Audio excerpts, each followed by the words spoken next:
let's get on with the program for the evening. We are very excited to announce our first speaker for the evening, Mr. Thomas Phan. He is, like I said, not just the steering committee member of the BERSE, but also involved in a project started by BERSE, which is called DART. So we have Rose and we have DART, we have the feminine and the masculine. It's quite exciting. I'll let him tell you all about DART and all about his involvement in Engage and everything. So welcome, Mr. Thomas Phan. Thank you, Cordelia. I wouldn't say very much about that or even myself. My own journey is very much the same as Rose. You know, we were active before the last GE in a little bit more haphazard way, but we were active for a few years, doing new voters registration, Bacha training, organizing protests, and organizing forums like this in JB, Johor Bahru. That's my hometown. Then after GE 13, we reorganized ourselves as an NGO called Engage. Then I got elected into the BERSE steering committee during that time as well. But I'm here today to talk about this topic beyond collectivism, act or accept. You know, I didn't come across this word before. So when Stephen WhatsApped me this graphic, I said, it's such an interesting word, you know. Actually, this word was around in English form, collectivism. So, it's not on. And so we're going to just say it's the same as collectivism. How many of you have heard of this word, collectivism? Huh? Or you have an idea already what it is? It's a new word. It's actually recognized by Oxford Dictionary and just a few years ago. And it says the definition is the use of social media and other online methods to promote a cause. Okay, promote a cause. And now to change the world is as simple as a click away. You know, you just click this button and you can do something to make this world a better place. Isn't that wonderful? Sounds too good to be true, and usually I tell myself, if something is too good to be true, then it's probably not true. But actually, there is a lot of good, you know, that actually has come about through this revolution in social media. And some of the successes that we can attribute to collectivism would be, for example, the organizing of protests. BERSE itself, over the last few years, organized 3 BERSE rallies in 2007, 2011, 2012. And especially the last 2, social media had a big part to play in just getting the information out and coordinating the efforts and coming together. And then also we saw in the Arab Spring that in countries where the authorities really control very tightly the communication, Twitters were used, Facebook were used to basically mobilize and coordinate people during the Arab Spring. And more recently, the Hong Kong Umbrella Revolution, they use a lot of social media and even new apps like Fire Chats to communicate and just to facilitate things. And we see also Facebook, Twitter facilitating boycotts of certain issues that consumers or people are concerned about. So citizens would then use the social media to organize boycotts, the signing of petition. How many of you have signed online petition before over here? Not that many. I'm surprised. There must be more than that. All right. But it's pretty common, you know, every now and then you get an online petition asking you to put your name down to it. So Change Organization, org.org is one of those successful one. They claim to have up to date about 6,000 successes. You know, in other words, through petitions, online petitions, things were changed. You know, things were improved or projects were stopped. So that's what it is. Then there's also another way to use social media, online media, that is crowdfunding or crowdsourcing. Entrepreneurs or charities, they have been able to basically go to the internet and say, here is what I want to do, yeah? And would you help me? You can contribute anything, you know, from $1 to $1,000 or whatever. So this is again another way whereby the small guys can actually get some help, some funding. And also, of course, the dissemination of information. And these are some of the tools of collectivism. Now, but there is a downside to collectivism, okay? And it is called selectivism. You know? Selectivism. And it is the self-deluded idea that by liking, sharing, or retweeting something, you are helping out. You know, like this cartoon says, "Look, Daddy, we're changing the world one tweet at a time." You know, how many of you really believe that? Well, in some cases, you know, it does get the attention of people in power. That a lot of people are talking about this issue, tweeting. You know, but to believe that that is all it takes to actually bring about change, sometimes I think we are deluding ourselves. You know, this can also be called armchair activism. You know, I'm an activist. What do? I sit at home and click like, you know, and forward sharing. Okay? Now, it's important to do that. Don't stop doing that, because again, you're getting information spread and known, but always do verify yourself whether this information, you know, true or not. You know, especially with WhatsApp today, you get all kind of messages, right? And my name is Thomas. I'm a doubter. I'm very careful. You know, I always like to double check first before I forward something. You know, and I'm always a bit skeptical when something come in. I kind of look at it and then go Google and search that thing and hoax, you know, or fake. And if something come out, I'll read and follow up and see whether it's true. But selectivism, you know, give you the false delusion that, hey, you are making a difference, when actually more actions are required. Now, why we don't go beyond collectivism?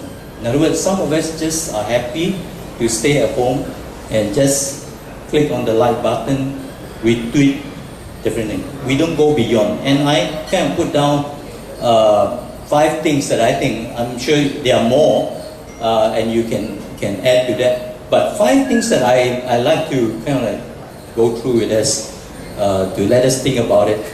First one is NIMBY. I'll tell you what it is about in a minute. Fear, clueless, limitations, and cynicism. Okay? What is NIMBY? That is not in my backyard. I don't care about an issue because, hey, it's not my problem.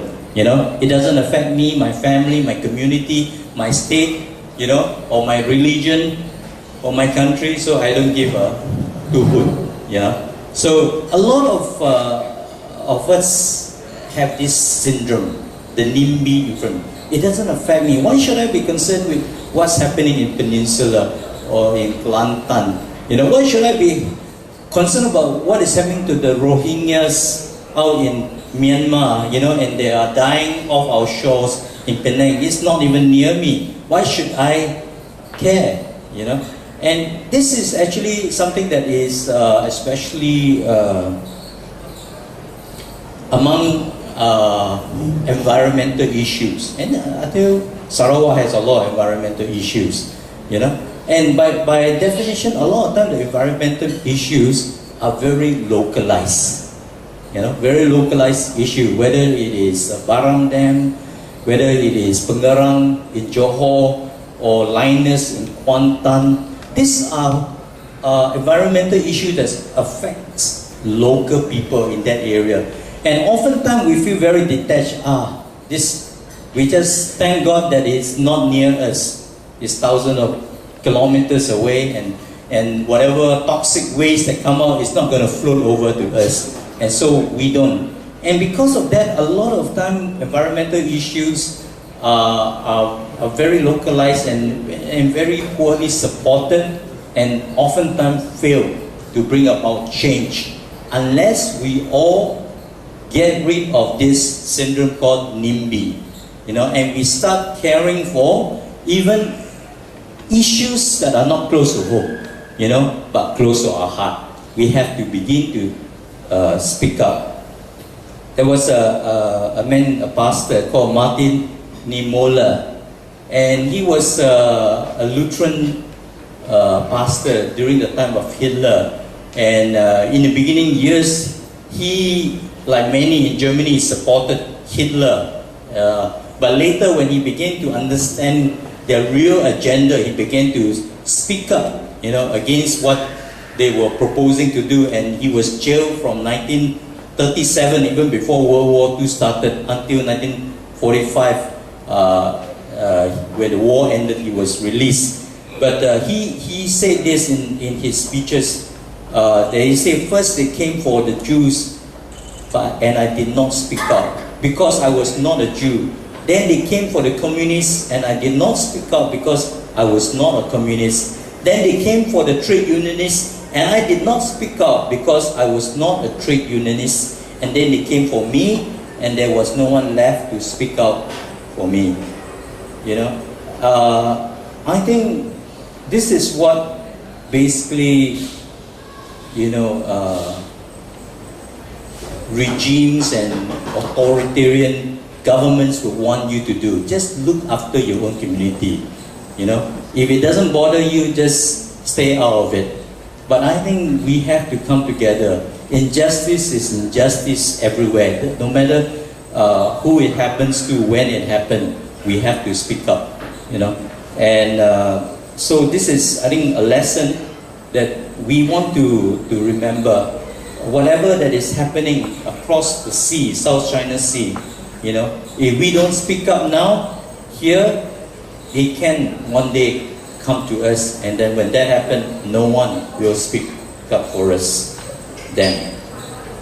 The second reason why people don't go beyond the keyboard collectivism would be a big one, the fear of persecution.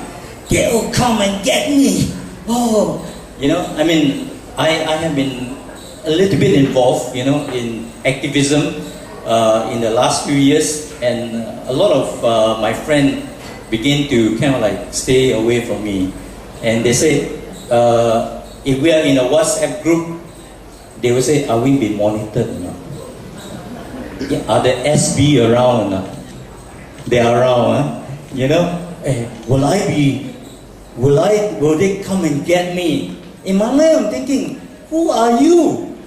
All you did was click a few likes and they will come and get you. I think you got to do more than that to earn the honor of being called in for questioning, right? How many of you had that honor already? I had that honor already. Not that I was looking for it, but I was really innocent. Like everyone would say, but I am really innocent. I did nothing but stand near a petrol station, and I was taken in, charged, convicted. So I'm convicted. Yeah. So, but there is a price to pay.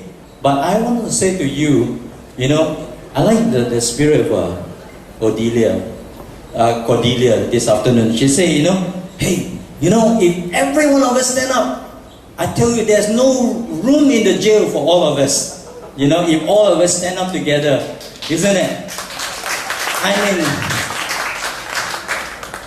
Really, we have to know that the biggest enemy before us is ourselves, our fear.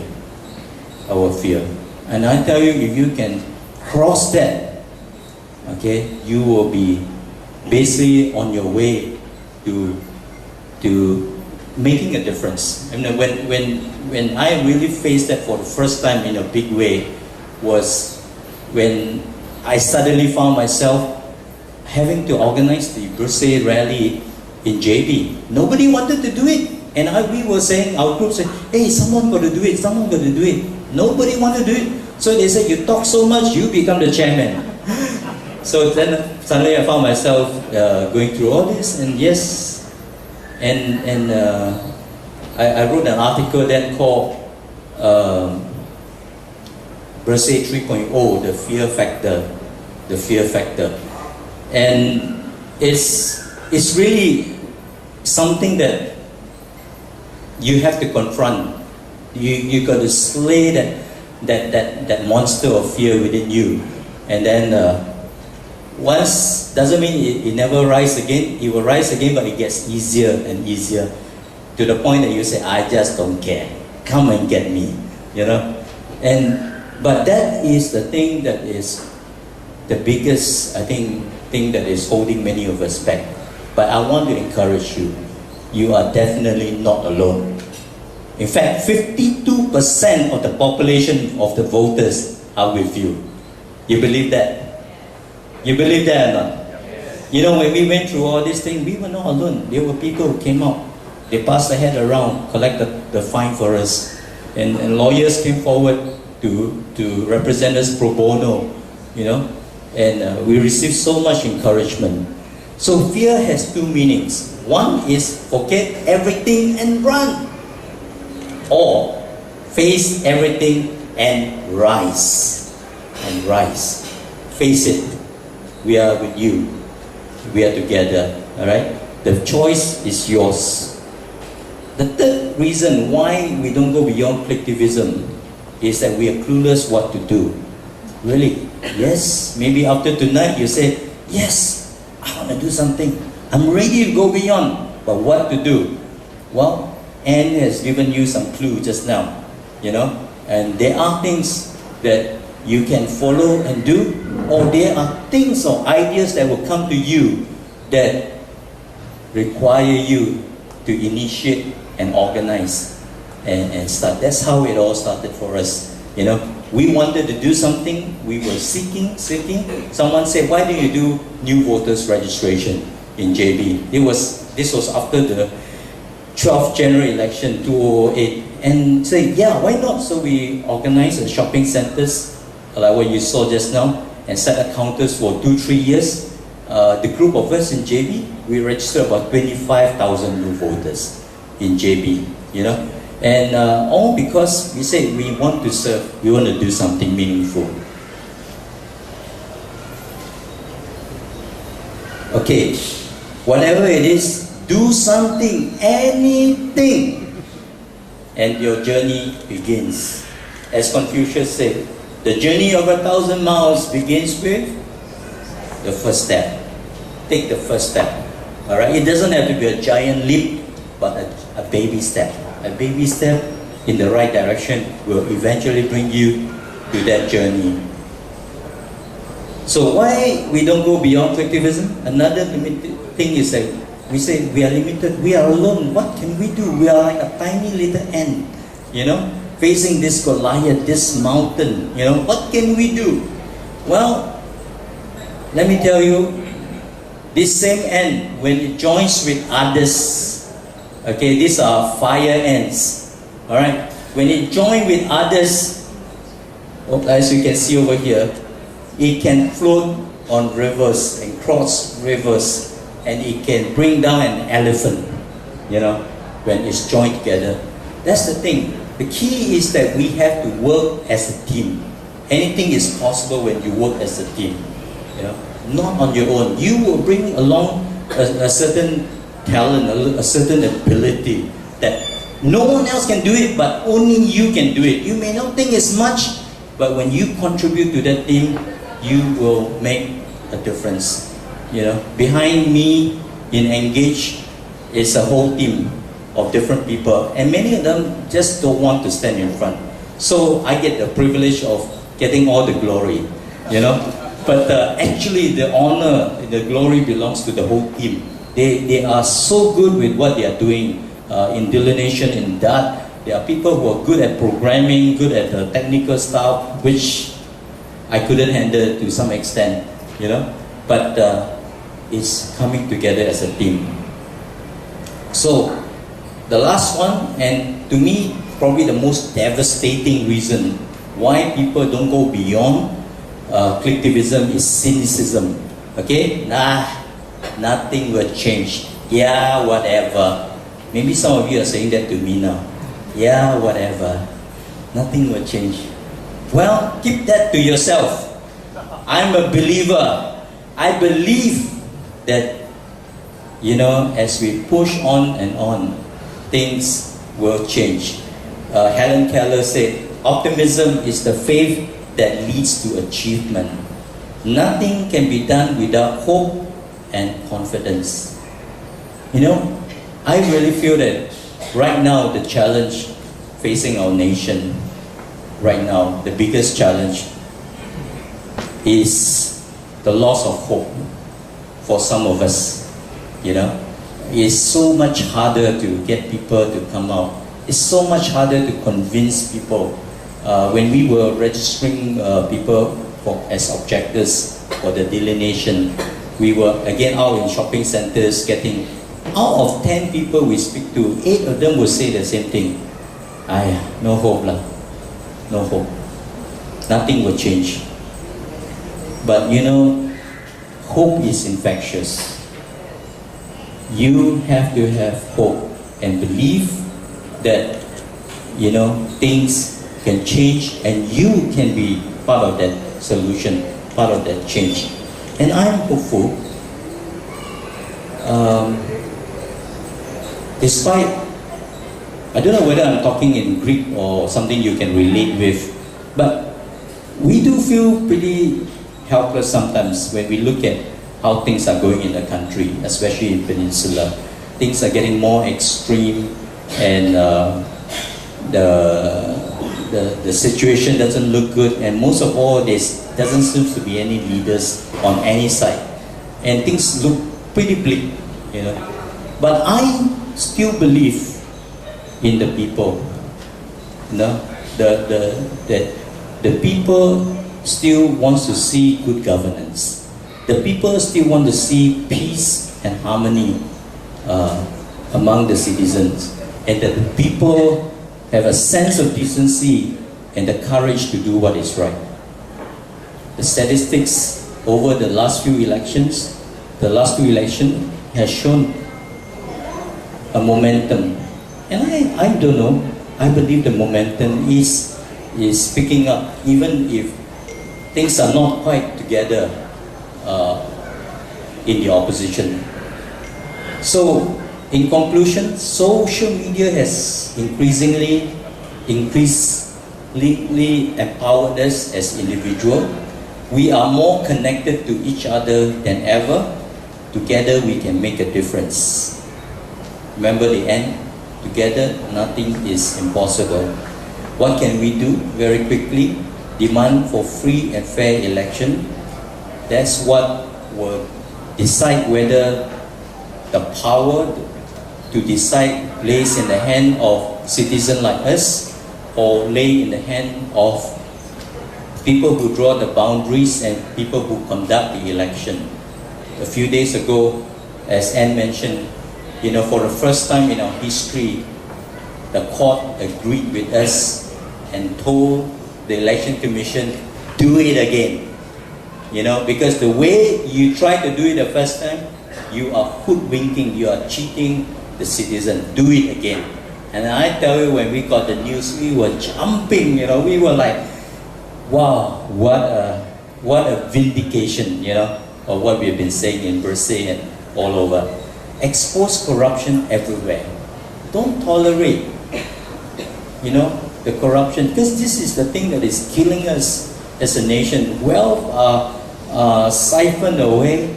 Decisions that are made are corrupted, and no bad decision that doesn't benefit the people but benefit only certain individuals. Expose it and have zero tolerance for it. report abuse of power, hold public servants accountable. I think this is one of the things that we Malaysians have kind of like, in a way, failed. You know, if our politicians and leaders doesn't seem to be accountable to us, seems to be lording over us, I think the first thing we have to say is that we are responsible. And say, but I'm going to stop that. I'm going to hold everyone accountable to do what they're supposed to do. Speak up for the rights of others. We are good when we speak for ourselves. Hey, our community, we demand our right for burial land. We demand our right for this and that. But what if someone else's rights has been taken away? You know, do we speak up for them? Defend our federal constitution. I know it's not perfect, but if you don't defend it, you might as well throw it away. Reject racism and extremism, and give yourself as a volunteer and your money to support worthwhile causes. Okay, and I think I'll just end with that. Thank you very much.